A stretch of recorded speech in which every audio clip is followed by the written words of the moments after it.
За өчигдөр миний Binance-ийн арилжааны ботон дээр маш олон хүмүүс subscribe хийсэн. Тэгээд subscribe хийсэн хүмүүстээ яаж энэ ботны сигналыг дагаж арилжаа гэх юм. Яаж энэ ботыг Binance-ийн арилжаанд ашиглах юм. Тэрийг тайлбарлаж өгье гэж бодлоо. За тэгэхээр өнөөдөр бол арилжаа нь үнэхээр алтан өдөр болж байна. Өнөөдөр миний энэ бот Binance дээр миний 3050 Америк доллараар арилжаа хийгээд ерөөхдөө бол 11 Америк долларын ашиг олсон байна.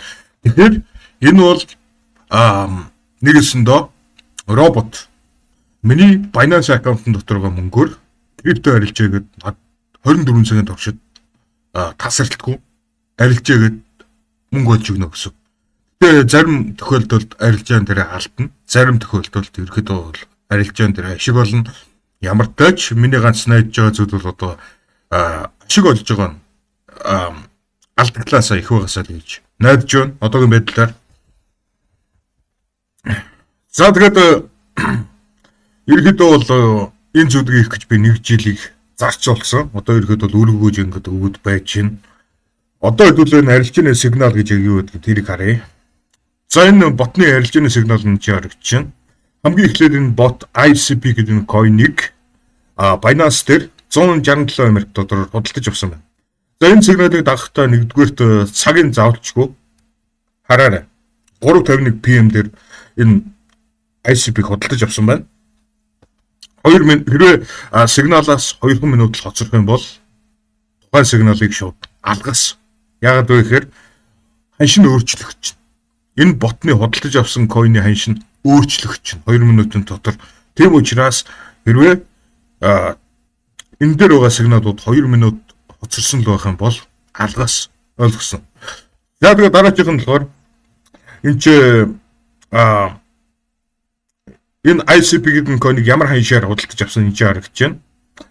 За ICP гэдэг coin-ыг худалдаж авсан ханшин болохоор 3.913 current rate. Энэ бол худалдаж авсан ханшин. Энийг маш сайн анхаараарай.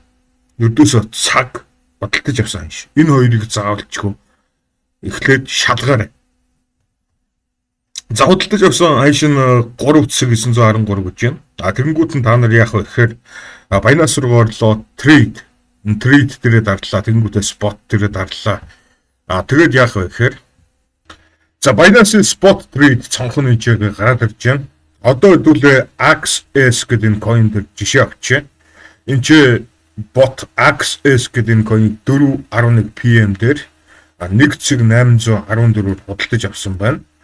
За тэгвэл энэ чи хэдүүлээ яах юм бэ гэхээр энэ чи AXS гэж хаагаад Access USDT pair сонгоод за тэгэнгүүт энэ чи entry price гэсэн нэг юм харагдана. Энд чи харагдаж байна.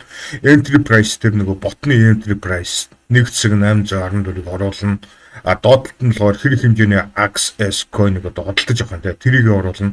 За 100 AXS coin 181 USDT болж байгаа юм. За тэгээд дараа нь яах юм бэ гэхээр buy AXS дээр дараад болоо.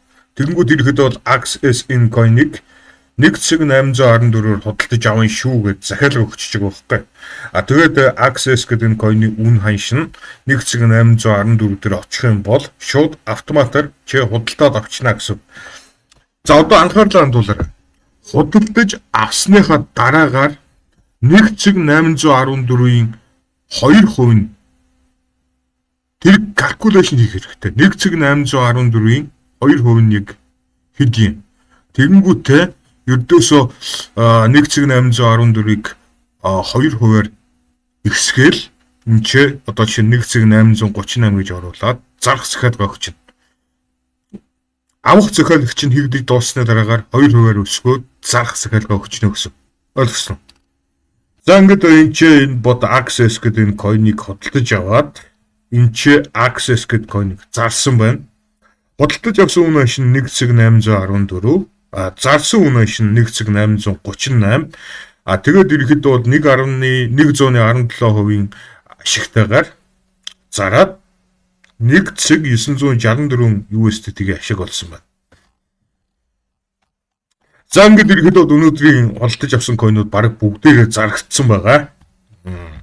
Одоо зөвхөн Одоо зөвхөн энэ ICP Broccoli гэдэг энэ хоёр нь болохоор зарагдаагүй байна. ICP гэдэг энэ coin одоогийн байдлаар одоо хэдүүл харчаа. Яг одоо энэ хоёр хаагддаг барилж юу болж ийн хараадах юм.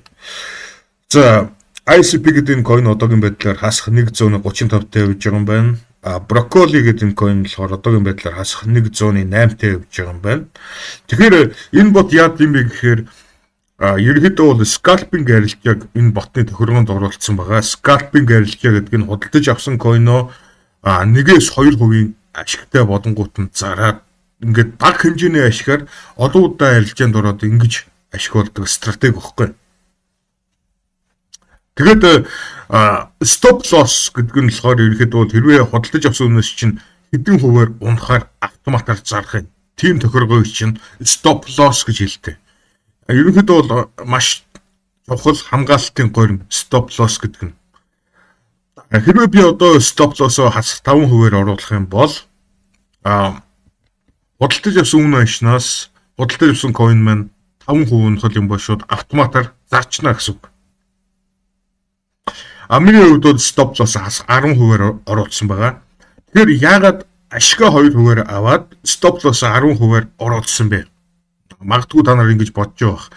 Ерөнхийдөө бол энэ бот яадаг вэ гэхээр coin-уудыг худалдаж, ёроолт нь худалдаж аваад өсгөөр нь зарах. Одоо зорилготой байхгүй. Тэгээд хэрвээ худалдаж авсан coin ингээд 5%-аар унах юм бол нөгөө stop loss-той хүрчих юм бол би 5 Америк доллар алдчихж байна гэсэн үг байхгүй. Нэгэсэндээ энэ бот чинь coin худалдаж аваад худалдаж авсан coin унсан тохиолдолд эргээд өсөхийг нь хүлээдэг байхгүй. Тэгэхээр ерөнхийдөө хас гаруун хувийн stop loss гэж оруулснаар ерөнхийдөө бол энэ ботонд хүлээх цаг хугацааг өгч байна гэсэн. Ойлгосон. За ийм байна. Scalping арилжаа гэдэг бол энийг хэлнэ. Тэгээд scalping арилжаа бол ерөнхийдөө бол хамгийн өндөр win rate-тэй арилжаа. Миний мэдж байгаагаар win rate гэдэг нь одоо жишээ нь 10 арилжаанд ороод 10 арилжааны хэд дээр нь ялсан тэрийг хувиар илэрхийлж байгаа нэр томьёо гэж win rate гэж хэлдэг байхгүй. За энэ ботны сигналуудыг хаанаас олох юм? Миний сигнал тавигдж байгаа чанал руу та нар орохыг хүсэх юм бол миний өмнө нь хийсэн бичлэгийг үзээрэй. Ердөөс өмнө YouTube сувг руу ороод видеос гэсэн кнопн дээр дараал энэ бичлэгийг үзээрэй. За энэ YouTube сувг бол Монгол Google Gemini мөнгө олох арга Binance Spot арилжаа D14 энэ бичлэгийг хайгаад олоод үзээрэй. Ерөнхийдөө бол энэ бичлэгэн дээр би яаж энэ сигнал тавьдаг чанал руу ордгийг те тэрийг бол заасан байгаа. За тэгээд одоо ерөнхийдөө бол спот арилжааны бот маань бол тестлэгдээд дууссан. Одоо бол яг миний хүснээр бол ажиллаж байгаа өдөр болгон 24 цагаан туршид. Тэрнээс гадна би бас фьючер арилжааны бот хийж байгаа. Өнөөдөр миний фьючер арилжааны бот бол бот авсан. Энд чинь харагч байна. Ерөнхийдөө бол одоогийн байдлаар фьючер арилжааныхаа ботыг би жинхэнэ мөнгөөр биш одоо тест мөнгөөр Binance-ийн фьючер арилжаан дээр арилжаа хийлгүүлж байгаа. Ерөнхийдөө бол жинхэнэ мөнгөөр арилжаа хийхээс одоогоор жоохон айж байна. Фьючер арилжаа спот арилжаанаас хамаагүй өндөр эрсдэлтэй. Фьючер арилжаанд юу намайг айлгаж байгаа нь тэрийг одоо танарт нууцаар дэлгэе. Нэгдүгээрт фьючер арилжаанд одоо жишээ нь би Binance дээр одоо биткойныг 90000 Америк доллароос өснөө гэж таамаглалаа гэж бодъё. Хэрвээ миний таамагласнаар 90000 Америк доллароос өсөхийн оронд 30%-аар унчих юм бол liquidated болдог байхгүй. Liquidated гэдэг нь спот арилжаанд оруулсан бүх мөнгөө алдна гэсэн үг. Ердөөсө 30%-аар унах юм бол би бүх мөнгөө алдна. За тэрнээс гадна хэрвээ би 90000 Америк доллароос биткойн өснө гэж таамаглаад тэгсэн чинь өсөхгүй ингээд унаал байх юм бол би алдагдaltaй арилж байгаа хаахгүйгээд хүлээлээ гэж бодъё.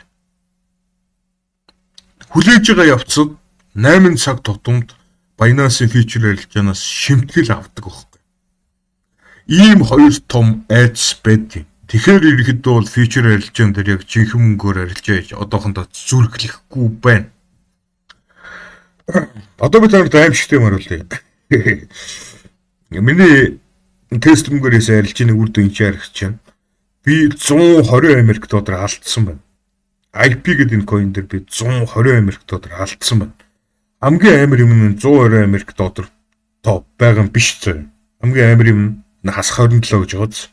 Хэрвээ энэ хас 30% болох юм бол энэ арилжаанд оруулсан бүх мөнгөө би алдах байсан.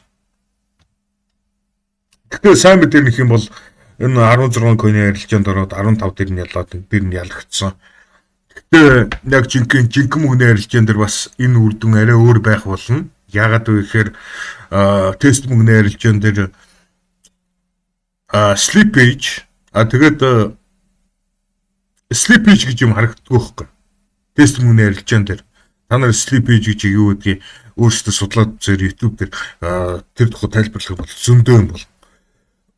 За тэгээд ирээдүйд ирэхэд бол одоо ингээд гой юм ингээд хийж бүтээгээд байж гин.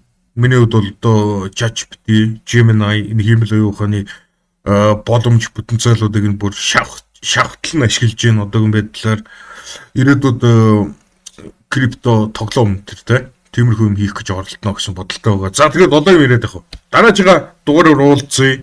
Peace.